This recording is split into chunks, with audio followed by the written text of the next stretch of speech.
The accounts of a certain particular entity are some of the most disturbing reports one could ever examine. The encounters with this entity have dated back centuries and have been permanently penned into various historical documents. Each culture or area that encountered this being had its own name for it. The operator, the tall man, even master. Today, it is most commonly known as Slender Man. In recent years, it's actually been a phenomenon that's been taking off, and it's been pretty viral. It's even gotten to the point where the legend has its own video game being developed for it.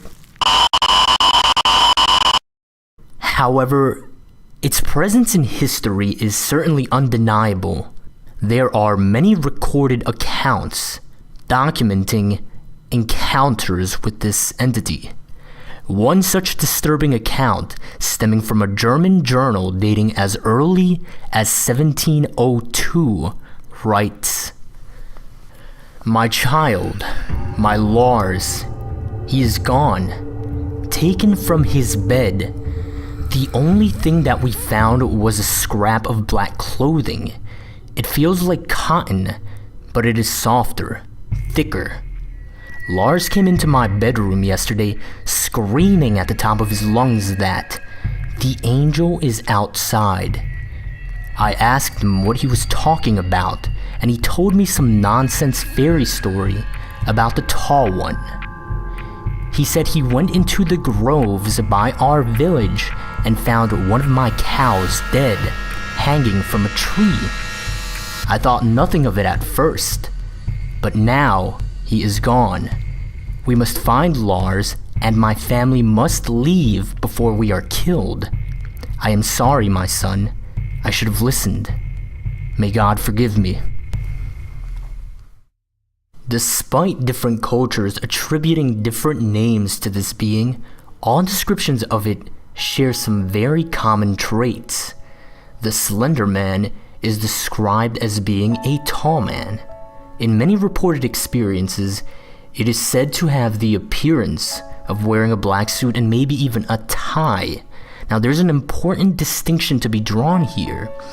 If this being indeed wears a suit, it can be concluded that it has an awareness and some sort of intelligence.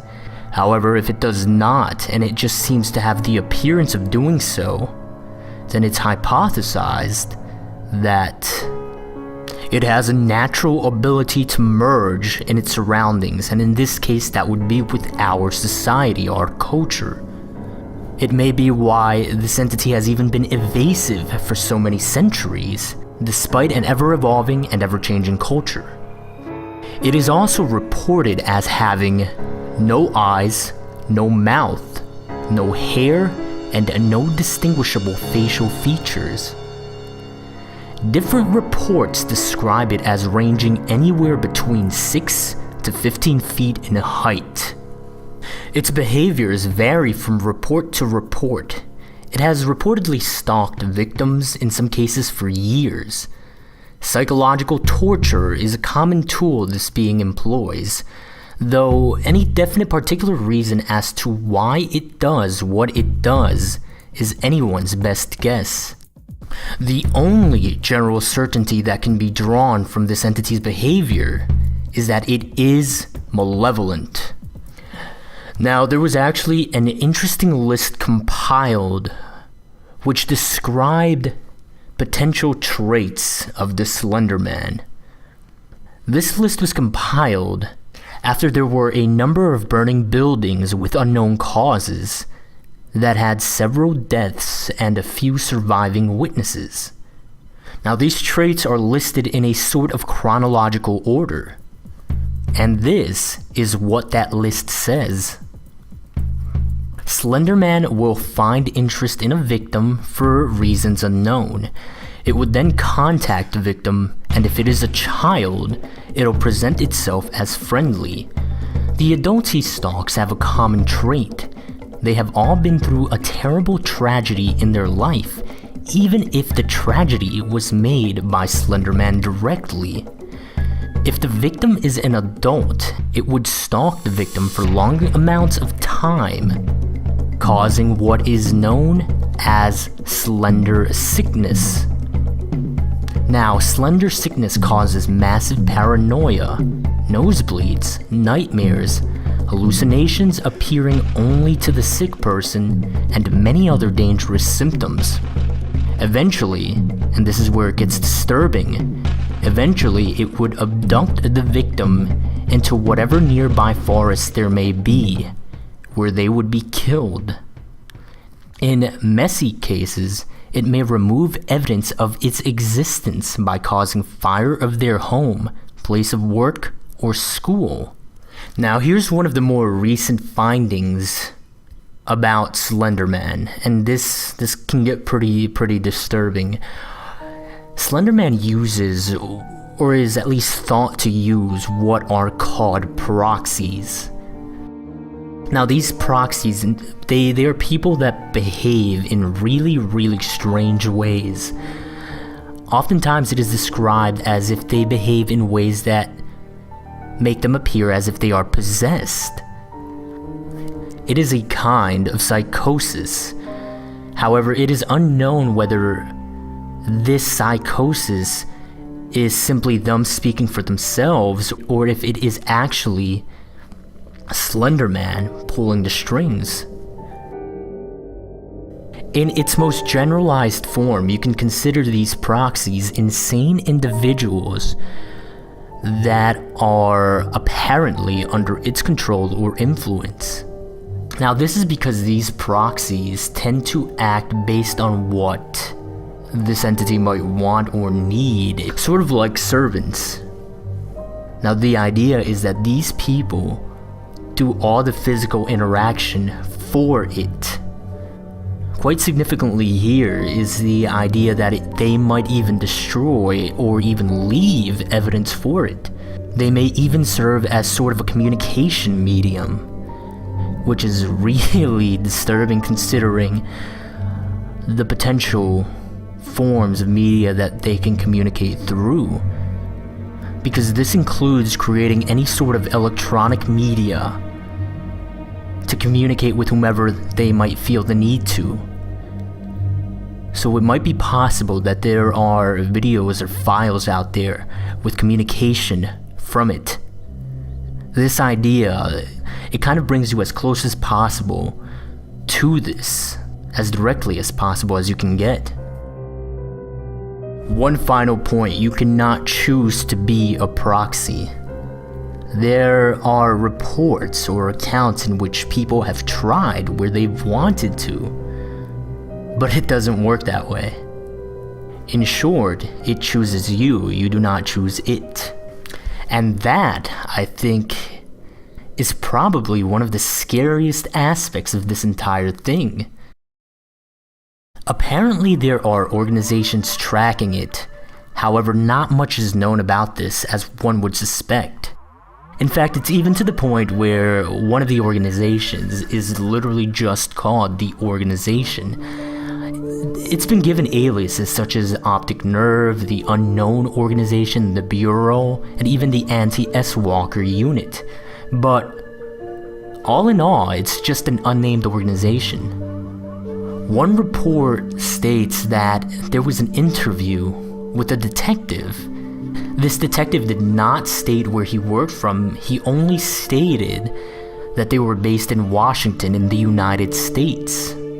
Based on these reports, it is known that the organization pretty much knows about as much as we do when it comes to the Slender Man. However, some extra information includes that they refer to Slender Man as a serial killer whenever they are talking to civilians. They have been researching this entity for many years. They believe he has killed and that he's active throughout the nation, and they do not know how to neutralize him. But beyond that, there is very little known about this organization. There's actually another very interesting foundation that very little is known about. The foundation itself is called SCP. This foundation's initials stand for secure, contain, protect. What they essentially do is they find anomalous objects that are considered not to belong in physical reality or in nature, and they contain them because these objects might be seen as a threat to the stability of our existence. The items they contain are actually referred to as SCPs, and this foundation has actually contained an SCP that is often thought to be the Slender Man because of its nature and the way it works. This SCP is called SCP-582. Its alias is Bundle, and here's a description directly from the SCP archives. SCP-582 is an adaptive, self-propagating meme in the form of an entity most often referred to as blank. It's blanked out. SCP-582's primary ability is passive reality modification. Any fictional account written about SCP-582 will become a factual record of a manifestation of the entity in which SCP-582 will carry out all actions attributed to it in the narrative. These manifestations will happen at whatever time and place is specified. If no specific location or time is given, the manifestation will occur at any opportunity that will meet the narrative's criteria. Now here's what's really interesting about how they are handling this, and for this reason we are here in the video solely referring to this SCP by a factual name in which no narrative can be established. This is how they're handling it. It says, all major internet search engines are to be monitored for any references to SCP-582 under any of its known names. Copies of all media relating to SCP-582 are to be stored in Secure Archive 582. The original sources of these materials and all records regarding the individuals responsible for the creation of such are to be expunged as outlined in Document 582-RP. Now here are the specifics of how this relates to Slender Man. This SCP has been noted to share some abilities as Slender Man. For example, it appears or disappears at any place or at any time. But according to the SCP Foundation, Slender Man does not exist. And that's probably one of the more fascinating reasons. In the past decade, there have been increased reportings of encounters with the Slender Man. There is one interesting connection to note with another reported entity known as the Rake. Now, the Rake gives off what is known as sigma radiation. This is a type of energy signature that was unknown when it was first discovered, and it's still under investigation. This energy signature is not exactly radiation, but there was no other way to name it. It was something that was unknown. It was something new. And so sigma radiation was given as a way to label it and to identify it. This was found in the bloodstream of victims of the Rake. What's interesting here and its connection to Slender Man is that Slender Man, in one or two cases, maybe a few, left behind what was a sort of fabric, a piece of cloth. And this cloth gave off that very same energy signature. Now, more information will be compiled for a future summary video of what the Rake is. But because of all of this, it is thought that there is some relation between the Slender Man and the Rake.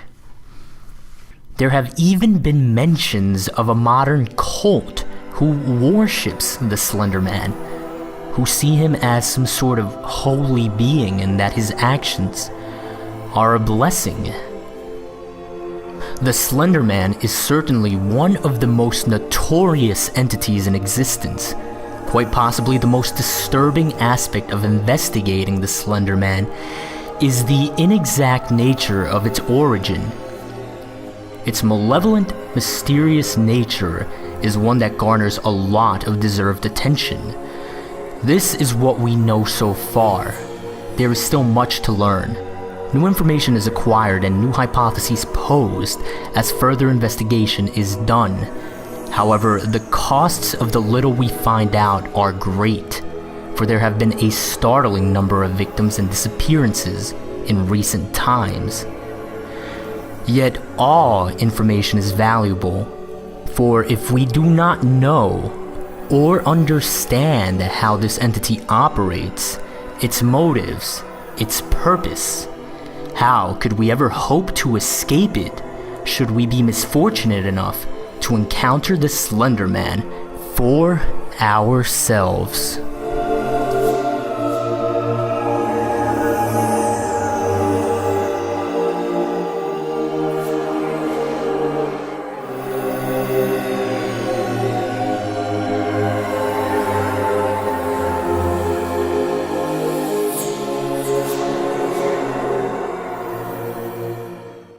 We would like to take a few minutes of your time to inform you about the United States government's plan to murder over 120 million citizens. We do not have enough time to let's see what his Secretary of State had to say after his actions killed over 500,000 children. We have heard that 500,000 children have died. I mean, that's more children than died in Hiroshima. And you know, is the price worth it? I think this is a very hard choice, but we think the price is worth it.